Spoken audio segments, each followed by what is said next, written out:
High, কেমন আছো তোমরা সকলে? আমি চৈতা নিয়ে চলে এসেছি আমার বাগানের আজকে একটা নতুন ভিডিও নিয়ে। এই যে আমার সেই মৌসামি লেবুর গাছটা কিছুদিন আগে যে লেবু গাছটার ভিডিও কিন্তু আপলোড করেছিলাম, তো সেখানে দেখিয়েছিলাম আমার এই মৌসামি লেবুর গাছের টবটা, মানে যেটাতে পাত্রটায় বসানো ছিল কি অবস্থা। এটা একটা টিনের ওপর বসানো ছিল, মানে টিনের পাত্র। তো পাত্রটা প্রায় 2.5 থেকে 3 বছর বয়স তো হয়ে গেছে, যার কারণে টিনটা কিন্তু নষ্ট হয়ে গেছে। এবার জল দিলে কি হয়, গাছটা ঠিকমতো খাবারও পায় না, জলও পায় না, যার কারণে গাছটা কিন্তু দিন দিন কিন্তু খারাপ অবস্থা হয়ে যাচ্ছে। এই কারণে আমি ভাবলাম না, এবার তো লেবুগুলো হারভেস্ট করা হয়ে গেছে, তো টবটাকে পাল্টানো যাক।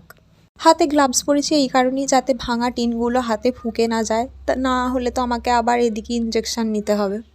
আর একটা জিনিস কিন্তু আমাদেরকে মাথায় রাখতে হবে, গাছটা কিন্তু টব থেকে বসানো, অন্য টবে বসানোর সময় এই একেবারে সরাসরি গাছটা তুলে বসিয়ে দিলেই হবে না। এর যে আশেপাশের মাটিগুলো, এগুলো যাতে একটু ছাড়িয়ে দেওয়া যায় সেগুলোর চেষ্টা করবেন। এর ফলে কী হবে, শিকড়টা যখন অন্য পাত্রে বসাবেন তাড়াতাড়ি শিকড়টা ছাড়িয়ে যেতে সুবিধা হবে। আজ এতটুকুই, দেখা হচ্ছে আপনাদের সঙ্গে নেক্সট ভিডিওতে গাছ বসানো নিয়ে।